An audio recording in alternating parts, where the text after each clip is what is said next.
1238년 10월 현재 치앙센 부근으로 추정되는 응원양에서 응원양 24대 왕인 아버지 라오맹과 치앙룽의 공주낭 택캄카이 사이에서 막라인은 태어납니다.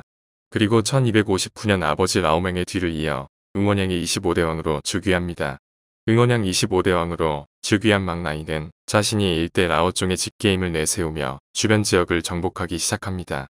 막라이에게 복종하는 모양은 기존의 지배자들이 그대로 지배하게 하고, 복종을 거부하는 모양은 정복과 동시에 왕족 또는 자신이 믿는 귀족들에게 위임하며 지역을 넓혀갑니다. 1262년 함께 길을 나섰던 코끼리를 잃어버려 코끼리를 찾는 과정에서 새로운 땅을 발견하고 도시를 건설하는데, 그 도시의 이름은 바로 막라이의 도시인 치앙라이입니다. 이곳에서 막라이의 첫째 아들 훈 크르앙이 태어납니다. 이후로 막라이의 세력이 안정되고 확장되자 그는 저 멀리 남쪽으로까지 영역을 넓히고자 하는 꿈을 꿉니다. 1267년 뚱카부리의 도시라는 뜻을 가진 치앙동을 정복하며 또 다른 도시를 건설합니다. 이 벽화는 치앙동의 성문 중 하나인 뿌라투 파댕을 그린 것으로 치앙동은 현재 버마의 캥퉁입니다. 1272년 막라이는 꽃강을 따라 팡으로 이전합니다. 팡으로 이전하며 치앙라이는 장남인 쿤 크르앙에게 맡깁니다. 결국 이것이 나중에 쿤 크르앙의 죽음으로 이어지게 됩니다. 팡에 머물며 사람들은 꽃강을 따라 팡과 치앙라이를 오가며 자유롭게 무역도 하고 낚시도 하며 유흥도 즐기게 됩니다. 막라이의 영역권이 치앙센 치앙라이 치앙뚱팡으로 확장된 것을 알 수 있습니다. 다음은 1262년 치앙라이에서 태어난 큰아들 쿤 크르앙이 13살이 된 1275년의 일입니다. 막라이는 아들이 다른 귀족들과 함께 반란을 일으키려 한다는 소문을 듣습니다. 이에 막라이는 사신을 보내어 위로를 한 후 주동원 귀족과 아들을 자신이 있는 팡으로 오라고 합니다. 이때 막라이는 궁수에게 말합니다. 잠복하여 있다가 아들이 보이거든 독화살을 쏘아 죽이거라. 명을 받은 궁수들은 훈크르아를 쏘아 죽입니다. 치앙라이의 기존 세력과 팡으로 이전한 세력 간의 다툼으로 보이는 이 사건으로 막라이의 첫째 아들은 죽음을 맞고 막라이의 부인은 이 일로 인해 큰 상처를 받게 됩니다. 시중에서는 이 일로 저주를 받아 막라이가 벼락을 맞아 죽게 되었다고도 합니다. 막라이는 아들이 죽은 자리에서 장례를 치른 후 아들을 위한 제디를 세우고 유해를 안치합니다. 1276년 막라이는 파야오로 쳐들어갑니다. 파야오의 응안무안과는 먼 친척이자 친구 사이라고 하나 영토의 욕심은 어쩔 수 없었나 봅니다. 치앙라이와 파야오의 접경 지역에서 만나 두 친구는 서로 전투를 벌이는 대신 화해를 하고 협상을 하게 됩니다.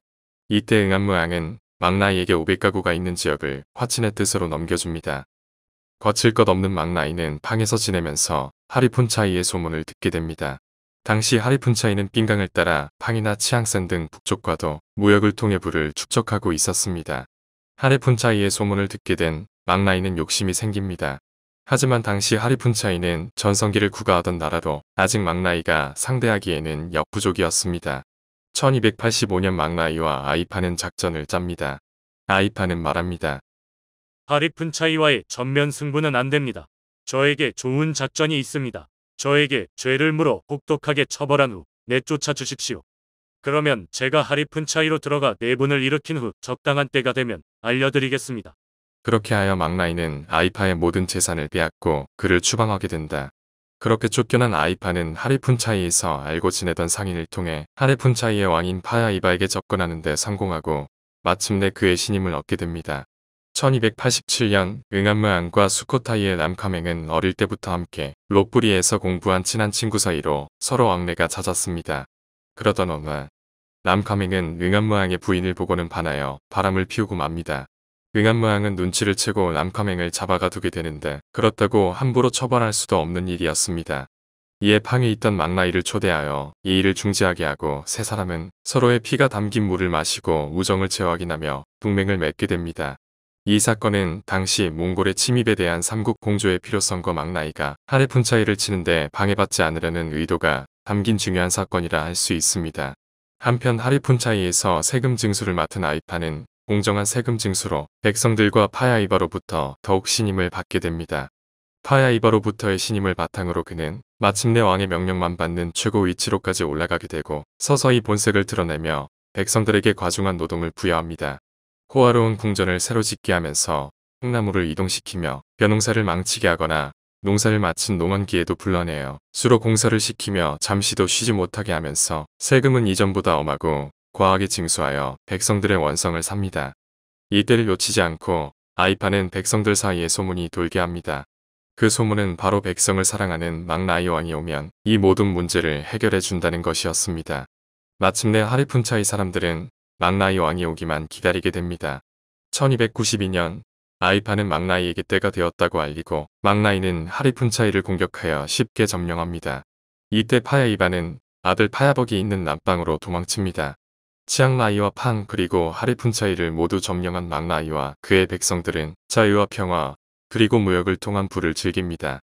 망나이의 후원 아래 불교도 더욱 발전합니다. 1294년 하리푼차이를 점령하고 2년간 하리푼차이에 머물던 망나이는 하리푼차이가 작게 느껴집니다. 따라서 아이파에게 하리푼차이를 맡기고 위안굼감으로 이전하게 됩니다. 하지만 위안굼감은 빈강에 붙어 있어 우기에 큰 홍수가 나는 지역이라 보다 안정적인 도시를 찾게 됩니다. 그리고 도이캄, 도이스텝 부근으로 적당한 지역을 찾기 위해 떠납니다. 그러던 중 도이스텝과 빈강 사이에 적당한 지역을 발견하고는 원래 거주하던 라와족 원로들과 상담을 하고 응암무안과 수코타이의 남카맹을 불러넣게 새로운 도시를 구상한 후 1296년 4월 드디어 망나이는 새로운 도시라는 뜻을 가진 치앙마이를 건설합니다. 치앙마이를 건설한 후 도시로 처음 들어가는 날에는 원주민인 라와족의 전통을 따라 개를 앞세우고 지금의 창파 게이트인 후아의양을 통해 도시로 들어가 정식으로 왕위에 오르게 됩니다. 그리고 1317년 치앙마이 중앙의 시장을 거닐던 망나이는 갑자기 내리친 벼락에 맞아 사망하게 됩니다.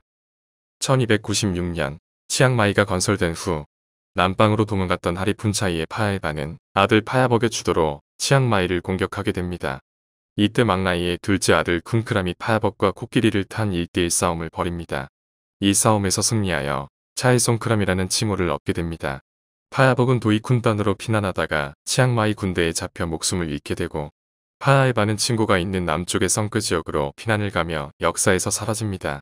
란나가 남방도 차지하게 됩니다. 그렇게 치앙마이를 건설한 망나이는 죽어서 치앙마이를 지키는 수호신이 됩니다.